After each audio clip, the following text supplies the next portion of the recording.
This is the Detroit Sports Podcast Network. Hey, this is Brian Peña. I always join the Vito podcast, the best podcast in the United States.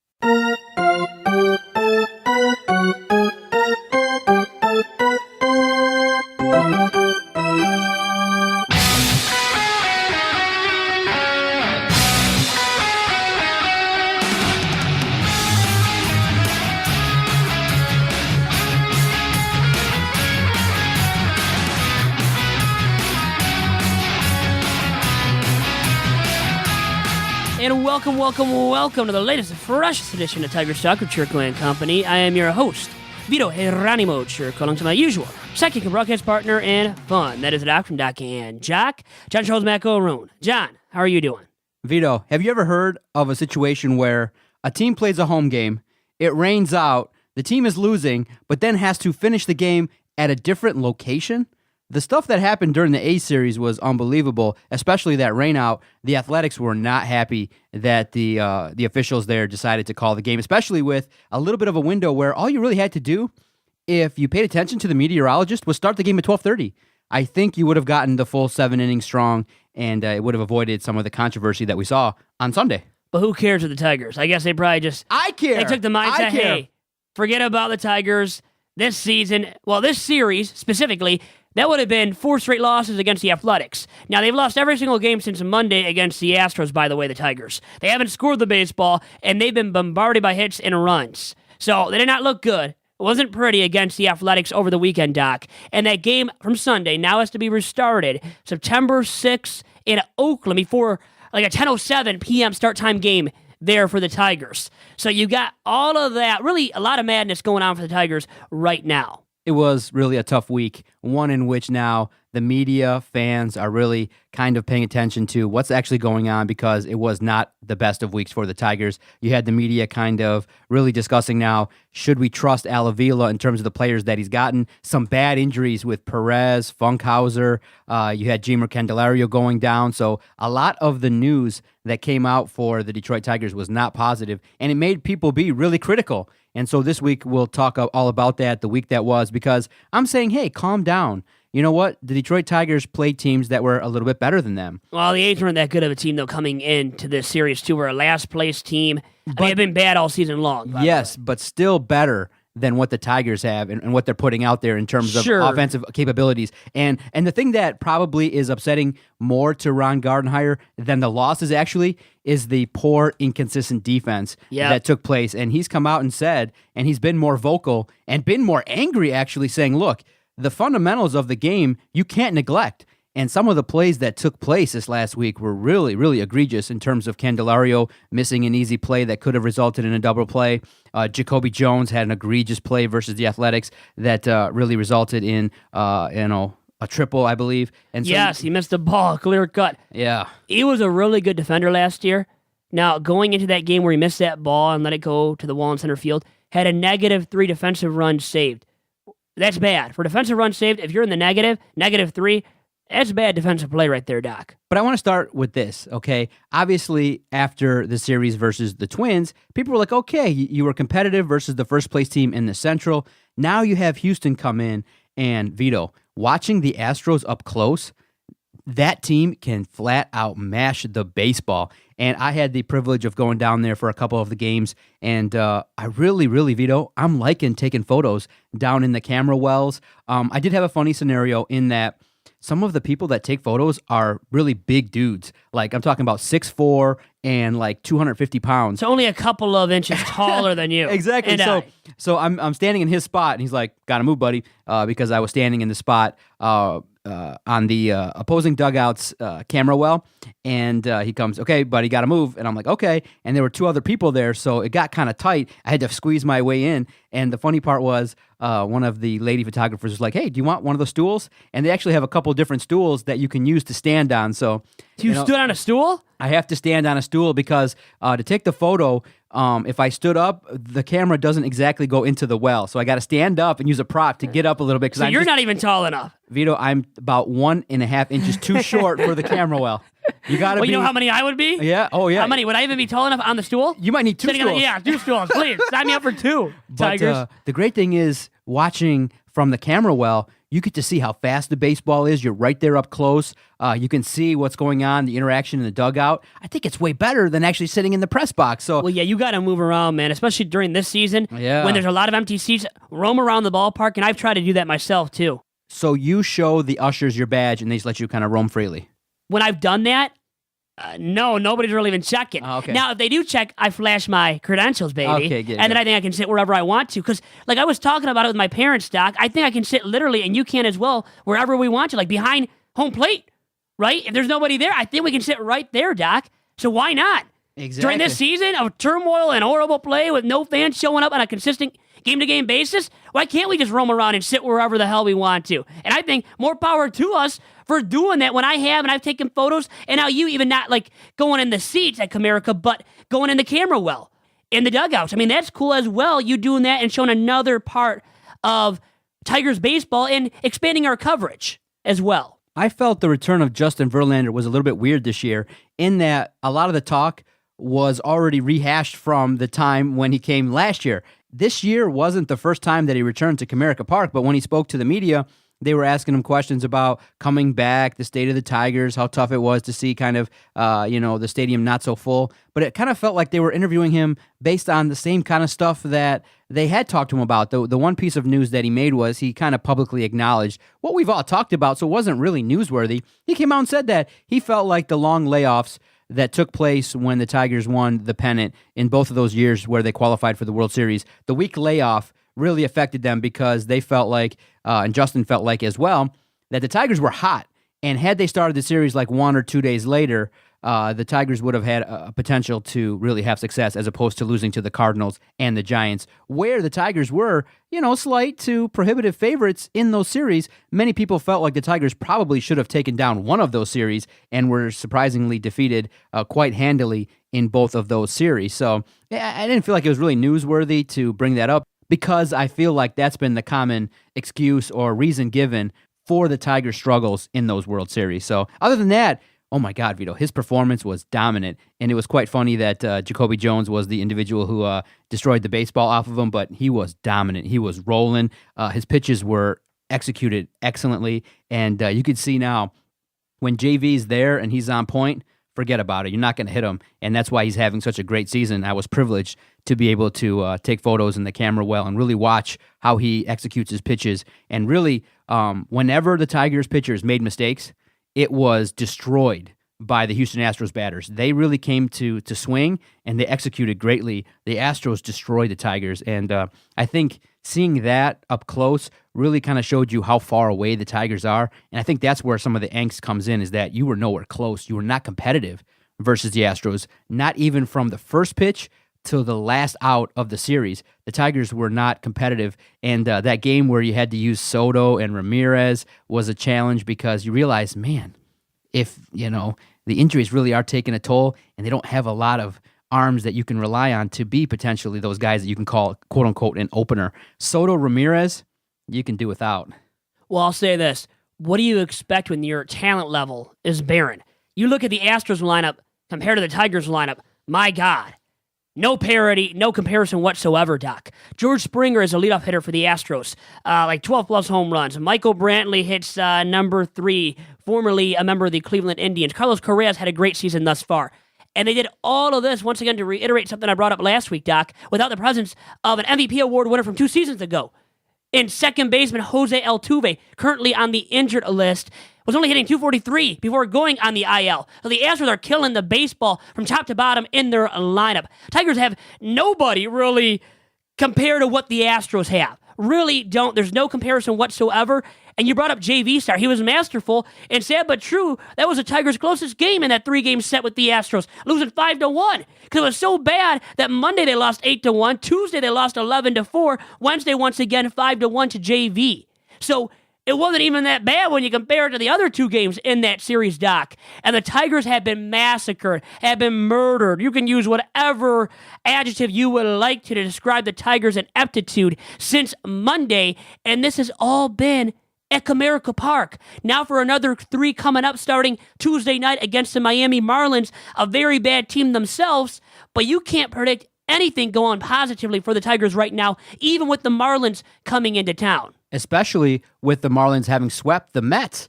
Many people who are in a bad state themselves, so it's not saying a lot about the Marlins.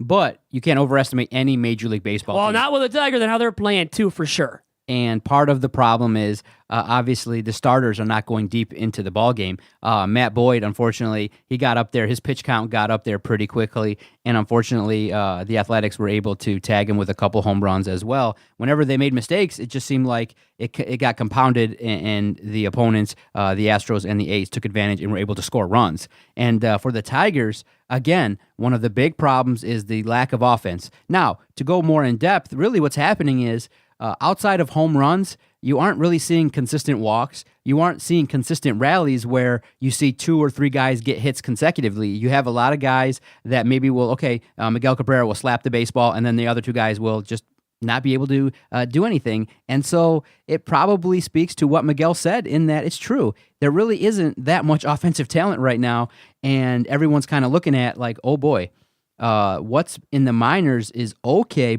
but what's going on in Toledo is not really overwhelming anybody. You have Casey Mize, you have a handful of pitchers, but that doesn't make a whole ball team, Vito. And I think where people are being critical is that where are the offensive hitters? Where are the bats? Where are the players that, when you need them to hit a home run or, contribute with a double or triple, where are the power bats? Where are the infielders? Where are, outside of the arms that have been drafted? It looks like, when you take a look at it, that there's been a quite drastic, neglectful situation in terms of the lack of position players organizationally. And it speaks to some of the problems that right now the Tigers' offense really is unwatchable. It's really tough. It's good every once in a while to see Nick and Miguel hit, but sustained offense hasn't been there, and all the stats across the board are really low. The Tigers are ranked really low in the majors across the board in a lot of areas, and there's no relief in sight. That's the problem, is that even if you're not going to win, if you lose games 9-7 and you're exciting, people will actually come out and be entertained.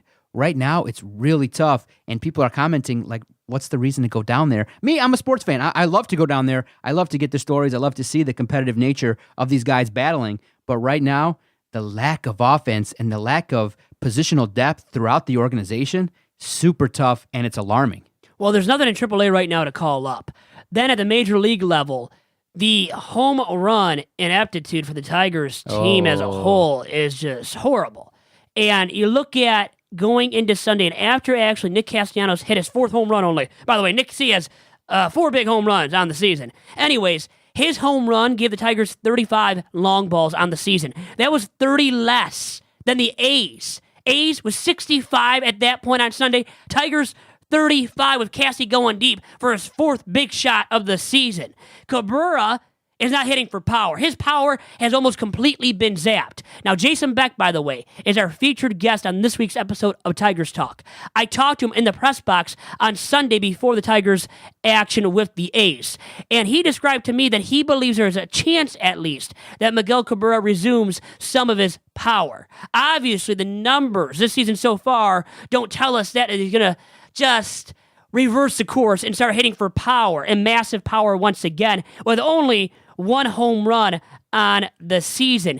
And you had said how he's hitting the baseball, you're slapping the ball, getting on base maybe. He is. His OBP, by the way, guys, is 361. He's getting on base, but he's not hitting for extra base power, meaning also he's not driving in anybody this season. With only 16 ribbies, his OPS at only 721. He's a career 942 OPS dude. His OPS plus, which should be above 100, is below that, is at 95. His career OPS plus is 150. Also, his WAR this season so far has just gotten to 0. It is 0. Okay? It's not positive anything. Luckily, it's not negative anything, but a guy getting paid $30 million annually until 2023, Doc, should have a WAR in the positives, okay? That's like almost 2.5 by now this season. He is not worth anything close to the money he's making, and once again, it speaks volumes about the Tigers' extra base and home run ineptitude thus far this season. I want to discuss with you maybe some solutions, or sometimes in sports, people unfortunately have to be dismissed from their position. Okay, I want to ask you this. Because they do measure as a stat something called chase rate, the percentage of times that the Detroit Tigers swing at pitches that are outside the strike zone. And to be quite frank and quite honest, the Detroit Tigers have the worst percentage in terms of swinging at pitches that are outside the strike zone. What percentage do you think it is? And then we're going to talk about something that probably should happen. I think that could potentially put maybe even just a little Band-Aid on some of the problems that are going on. How often do they swing at terrible pitches, do you think? I'm going to say above 25%. Yes. It's the major league worst, 36%. Yeah. Worst in baseball. They're swinging really at pitches that are not quality. And the three biggest culprits are Nick Castellanos, John Hicks, and Ronny Rodriguez, meaning that opponents' pitchers know that if you throw the ball outside the zone, there's a strong chance that the Tigers don't have the plate discipline to not be able to swing at it. And that's really bad. 36% of swings are outside of the strike zone. That means you have to cut that down. And it's unfortunate. And in the papers, and everyone's talking about it, hitting coach Lloyd McClendon is going crazy.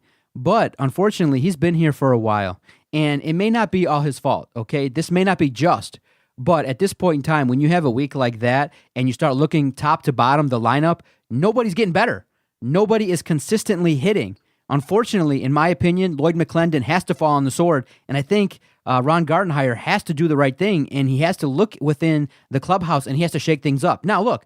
Yeah, what is there to do to shake up things on the Major League roster? Lloyd McClendon is obviously a great baseball man, but just based upon the performance of the Tigers hitters, the lack of spark, the worst swing rate, it's obviously not getting better. If this continues into the Marlins series, where they lose 2 out of 3 to the Marlins and the offense stinks, after the Marlins series, when you go on the road, I believe, it's time. It's time to move on from Lloyd McClendon because there has to be accountability. You can't just be able to show up. Like, look, Jeimer Candelario plays bad on offense. He's hitting below 200, I believe. He's not performing well, and it bled over to his defense. What happened? He gets sent out. There are players where you realize, Garrett Reed was a project, and they picked him up. He struggled, and Gardenhire was quite frank. I can't use him. Every time he'd go up there, boom, the opposition was destroying the baseball. So, boom, they just DFA'd him. So you look at it and you say, you know what? It's time to look at the managers. It's time to look at the coaches. You're not going to let go of Ron Gardenhire because this was known. This was a given. The roster's not good enough. But within the season, this offense doesn't seem to be adjusting. The hitters don't seem to be progressing. It's time. Lloyd McClendon, see ya. Wouldn't want to be ya. The bad thing about Lloyd McClendon is I truly believe, and I saw somebody tweet this out, but it really, I think, rings true to me too, Doc. It is that regarding Lloyd, I don't think any other major league team would hire him to be their hitting coach. So there's a reason right there to fire him. In defense of him, though, to be the contrarian to everybody that's saying he should be fired, such as you. Well, what could you do, even if you were somebody else and a hitting guru, with this current Tigers major league roster?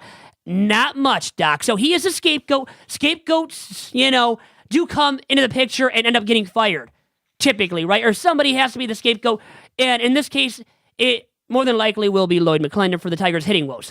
Because Ron Gardenhire is not going to get fired. But what would a hitting guru, a true hitting guru, one of the best hitting coaches of all time, be able to do with his current Tigers major league roster? I got the name for you. Assistant hitting coach, Phil Clark. Step right up. Good luck. There you go. It doesn't matter who you are, though. I don't think you're going to be able to work with this major league roster and overhaul their hitting woes all of a sudden, overnight. It's not going to happen because the talent on this team, Doc, isn't good enough to hit the baseball consistently. It's about the players, the personnel you have. When the personnel isn't good enough, guess what? I don't care who you are and how much you know, because it's not going to make a difference. It's not going to make a difference on Jacoby Jones, okay? He stinks. Flat out stinks. Should be DFA'd. He is not a major leaguer. We know that much about him. There's other guys on this team, too, that just aren't major league hitters. Gordon Beckham is not a major league hitter at this point in his career. There's a lot of guys you can say that about right now, Doc. And what you said about the guy swinging at pitches outside the zone, that is inexcusable, though.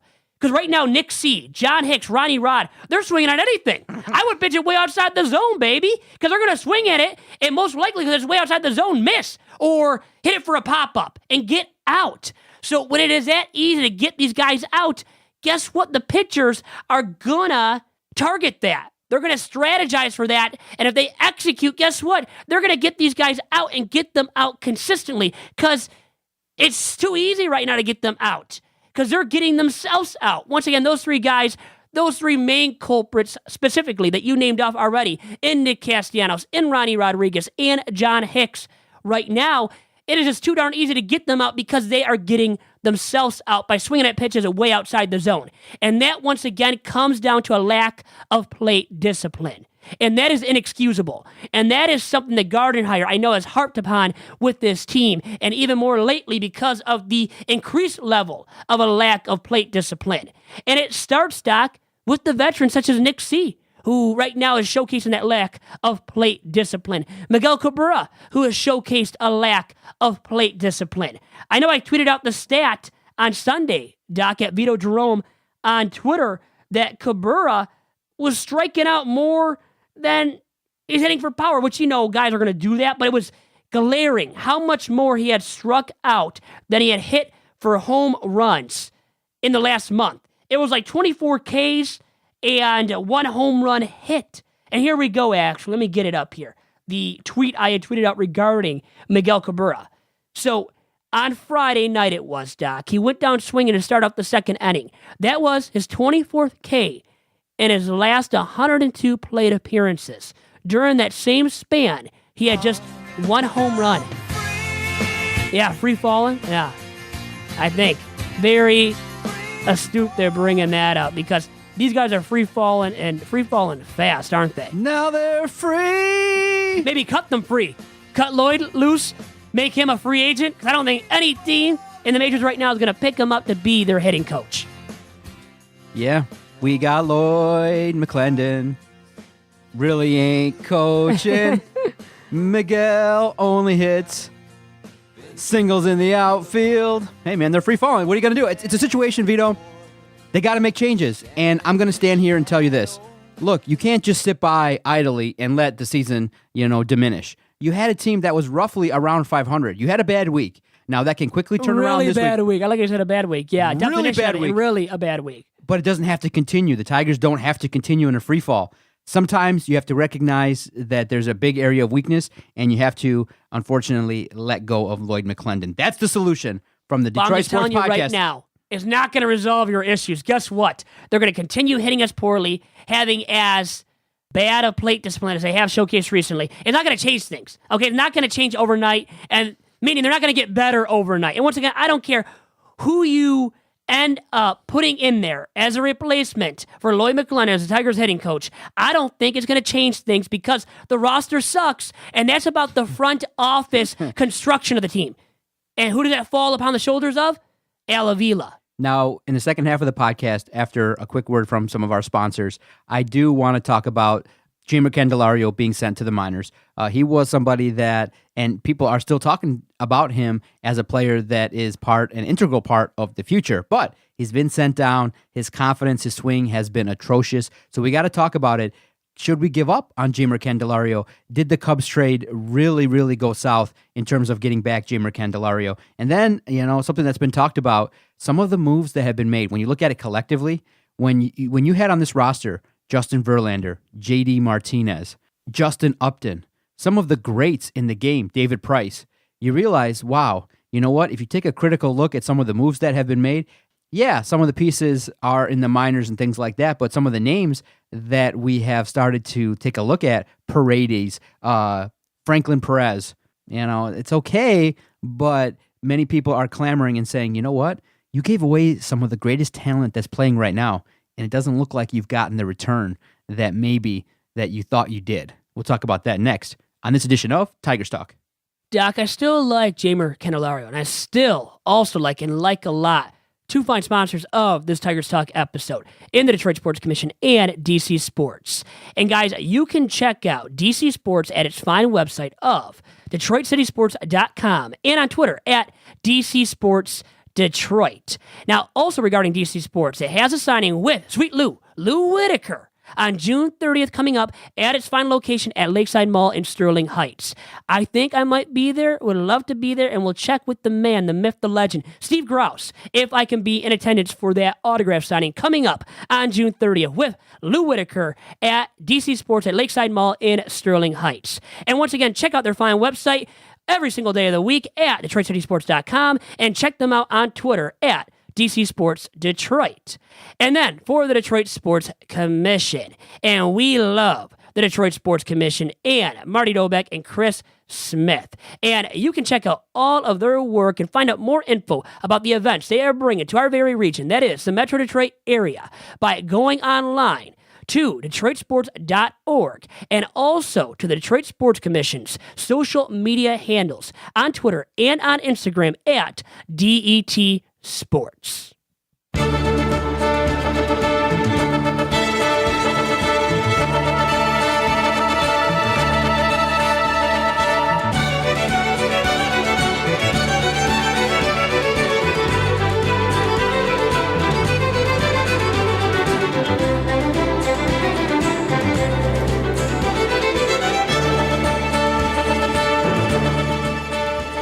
And Doc back here. And before the break, you had sagged a conversation you wanted to have regarding Jeimer Candelario being sent down to Triple-A Toledo.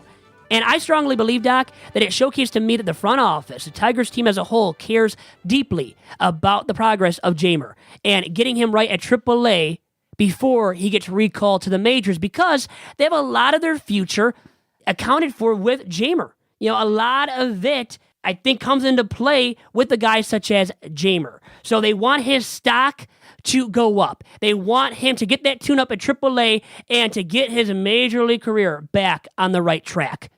How disappointing is it that he got sent down? I mean, obviously you can't work on things in the majors, but it gives you an opportunity, similar. I know many people will recall that Max Scherzer got sent down and he came back. He has ridden the tidal wave of success for several seasons, and he's still doing great things over there with the Washington Nationals. Do you think this will benefit Jeimer Candelario, and should we continue to hold on to the stock of Jeimer? Because many people, when you see him get sent down, go, oh man, his batting average dipped really bad, his defense. And the thing that I guess as a psychologist you look at is, if you're not doing well on offense, the one thing that you can do is maintain your consistency on defense. But that kind of speaks to then his ability mentally to grind it out when you're struggling offensively. He let it bleed into his defense, and that's not a good sign. And I think that's what he's got to work on is, look, day in, day out, you have to bring something consistently to the table. And it speaks to the fact that, hey, Al Avila made all these trades. He was part of the teardown a little bit in terms of trading some of these athletes. And you realize, man, J.D. Martinez, Justin Verlander, the returns that we're seeing as of now just haven't been ones where you go, okay, we got a piece that we can look to.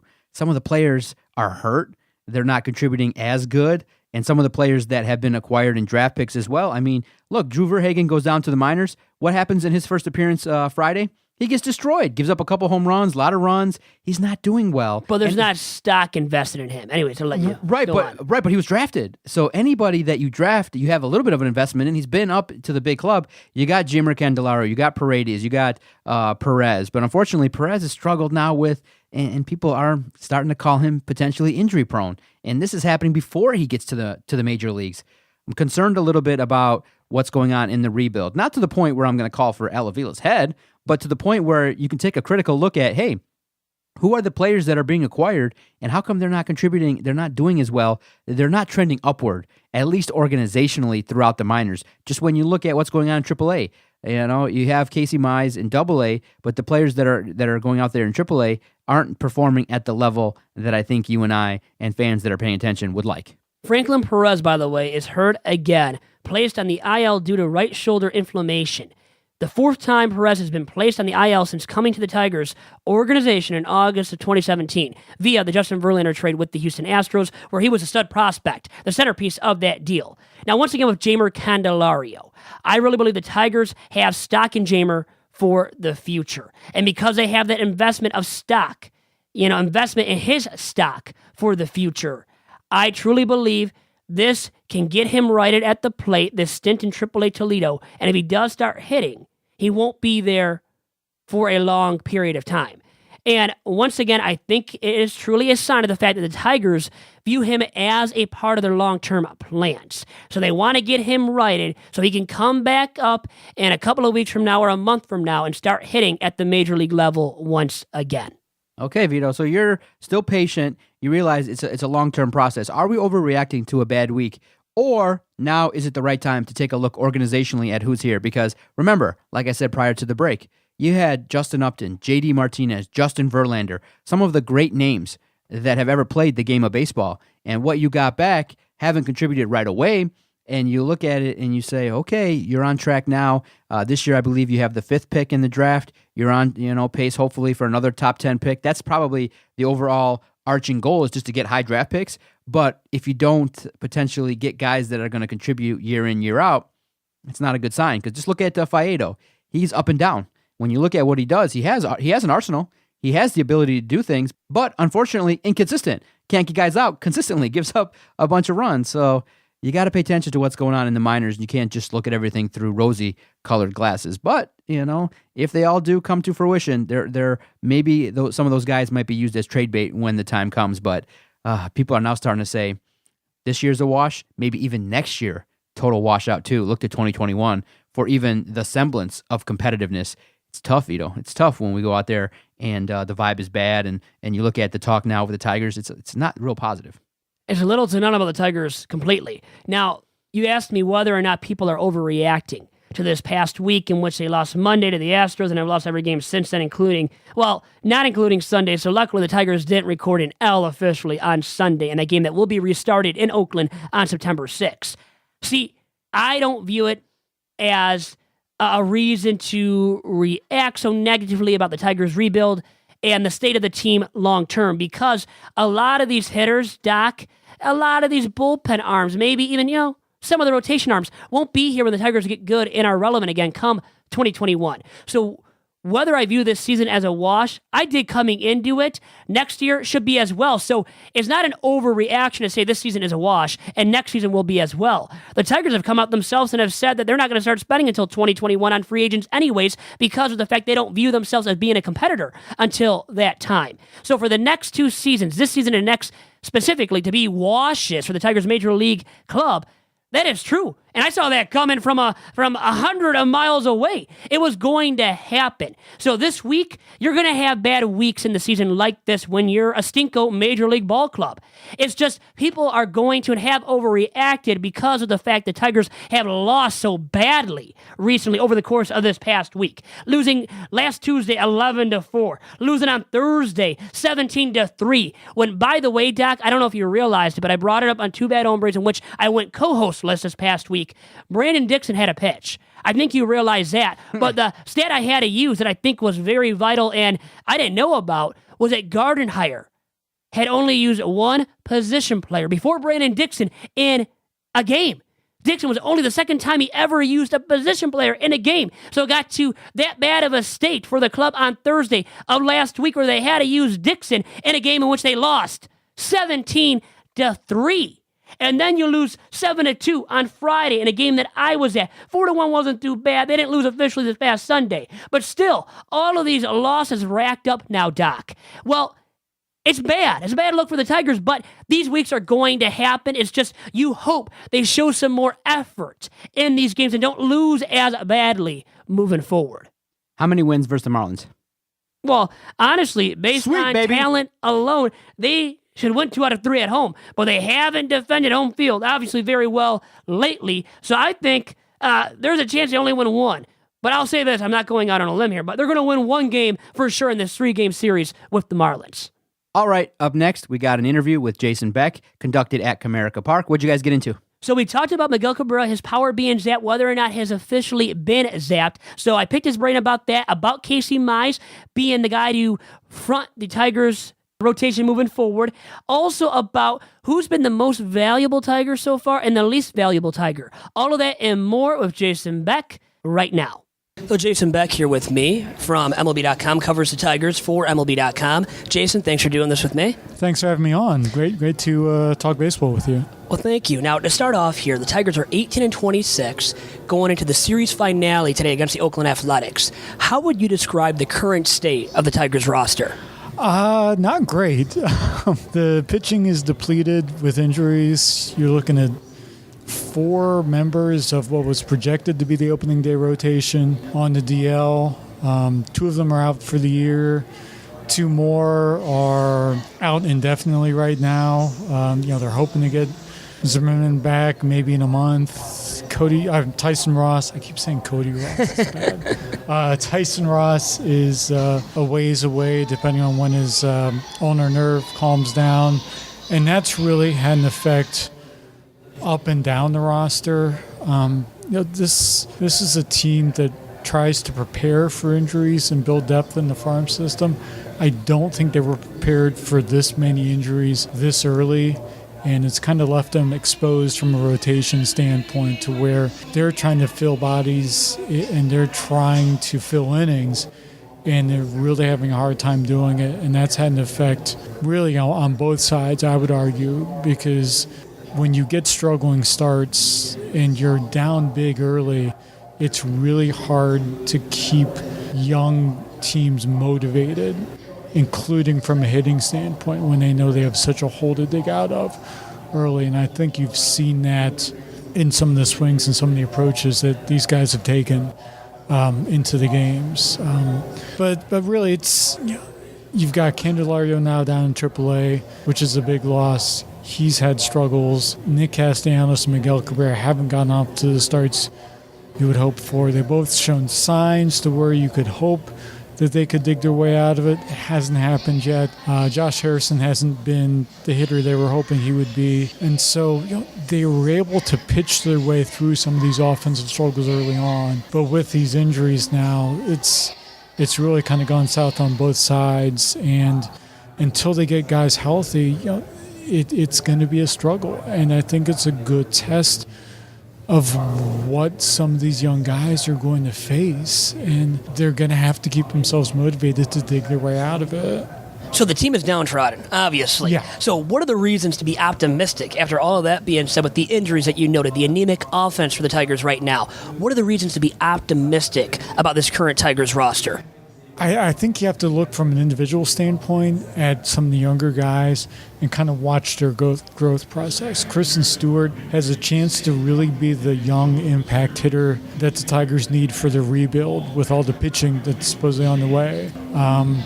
Joe Jimenez is the guy to watch. I still see him as a closer of the future. How close that future is, I think, depends in large part on Shane Greene and what happens with him. Does he get traded at the deadline? Does he stick around for another year or two? And then you watch the progress of the young starters on the way through the farm system from Casey Mize, who pitches tomorrow for Double-A Erie. That's a game I'm going to be watching online on my off day. That's how much of anticipation I think I know I have for it, and I think other people do as well. Matt Manning pitches the next day after that for Erie. I believe they're on the road in Hartford. Alex Faedo, who got roughed up a little bit the other night, has shown signs of progress in Erie. You wait and see when Bo Burrows and Cal Funkhauser get back from the injured list in Triple-A Toledo. Should be soon on Funkhauser, hopefully within a reasonable amount of time on Burrows. You watch a guy like Parker Meadows at Class A West Michigan. You watch Cody Clemens in Lakeland. I think that's where we're at on a rebuild standpoint. And it's, in a way, it's refreshing because there's been more anticipation and more attention paid to the minor league affiliates this year than I think there has been in, maybe close to 15 years. Maybe on the minor league side, going back to the days of Granderson and Verlander and guys like that. The problem is there's this gap on the major league side to where you're waiting for these guys to get here. They're not here yet, but at the same time, there are some younger guys on the big club, just not enough of them to really look at this as a year where these guys are going to be. Where all these guys are going to be an integral part of Detroit's future, I guess. So, Jason, as you said, the rebuild is in full bloom. So how much longer will the rebuild be, though, in your estimation? I think next year really is a point, maybe even the end of this year, where you can start anticipating some of these guys getting up here. I wouldn't be surprised at all if we see Funkhauser and Burrows up here by the end of the year. I would expect Funkhauser, once he gets healthy, to be here sooner rather than later, given the needs that these guys have for fresh arms. You see Gregory Soto up here now. He's kind of learning the hard way, and in some ways it's not really fair for him because he's had to make these starts on 3 days rest. I think once this rotation gets into some sort of logical order, you can kind of see him on regular rest and kind of see him being able to actually work on stuff between starts and kind of, try to make adjustments based off what he sees from game to game. I'm kind of waiting on that. Daz Cameron's starting to dig out of that hole in Triple-A Toledo. I think you can reasonably expect to see him up here by the end of the year. Maybe sooner, depending on what we see out of Jacoby Jones as the summer goes along. Candelario, I fully expect to make it back here at some point. I think you look at his stint in Toledo in similar ways to what we saw from Max Scherzer when he got sent down to Toledo in, was it 2010 or 2011? It was one of those 2 years. The years seemed to run into each other. But that was kind of a big turning point in his career. Rick Porcello went through something similar. So it's not all linear with the development, I guess is a big point on this. And I think a lot of front office people and scouts will tell you the same thing, that it's not always automatic that these guys, learn from start to start and make adjustments and make progress. Sometimes it takes taking your lumps and having to take a step back from the major league pressure and have to develop in the go back to Toledo and kind of take your lessons and then bring those back up with you to Detroit another time. We see it all the time. It kind of gets lost when you see the instant progress of guys like, Vlad Guerrero Jr. in Toronto, Fernando Tatis Jr. in San Diego before he got hurt, now Austin Riley in Atlanta. Not everybody progresses that way. So I think as guys start getting up here, you kind of have to brace yourself for the fact that some of these guys, especially on the pitching side, might not progress the same way. So hopefully you get guys who make it and are really good off the bat, and guys you can really build anticipation to see from start to start, like a Casey Mize, like ideally a Matt Manning when he gets up here. I think Mize could be competing for a rotation spot next year. If not in spring training, then maybe early in the season. Is he a stud in the making then, too? An ace caliber arm, you think, that confront the Tigers staff moving forward? I think so. You talk with some people, and some people see more upside in Manning based on the stuff than they do in Mize. Mize, I think, has the higher floor because he's so advanced. He has such a feel for pitching right now compared to Manning, who was a two-sport athlete in high school and really didn't start getting into the nuances of pitching until at least his senior season in high school, and is still kind of learning his way and learning who he is as a pitcher. I think he's kind of finding his way in that respect, but there are still lessons to be learned there. But I think when you watch Mize do what he's done, especially with the no-hitter, his first start in Erie, there's such a feel there for pitching. You want to see how he adapts that. And I think the way he's developed some of these pitchers, this slurve that he was working on in the offseason and took in the spring training is such a devastating pitch for him right now. I think there's more upside there than people might realize, that scouts might realize, that there's an aptitude for learning on his part that I want to see how he takes that into the major leagues and how he develops on start to start. When you put him in front of some of these resources that we have up here, from all the video work to the Rapsodo stuff, to all these old different pitching tools, that while they're developing them in putting some of these in player development, it's not all there yet. So let's see what he does when he gets here, I guess. I want to pick your brain about Miguel Cabrera, too. Now, a hot topic right now regarding him is whether or not his power has been zapped officially and whether or not he can reclaim some power. Only one home run on the season thus far, Jason, as you know. What do you think about Miguel and him turning it around with the power stroke? The hard hit rate suggests that there's still power in there, more than he's shown so far. The 30 homer day years, I think those are gone. I think if you're looking for that guy to come back, you're going to be disappointed. The question is there enough power still there that once he gets going, he becomes a middle of the order run producer again? I think there's still a chance there once he gets a feel for who he is. I've compared it to the latter years of Maglio Ordonez, to where, Maglio, with the injuries and everything, his power kind of deserted him around his mid-30s. But he still had enough there to where, combined with his opposite field abilities, his ability to take tough pitches and spray them in the right field, spray them around the ballpark, spray line drives, get some doubles out of there, that he remained a really effective hitter. If you look back at 2009, second half of the season, he was one of the better hitters in baseball down the stretch, and he really kept the Tigers in the race really till the end, till that game 163.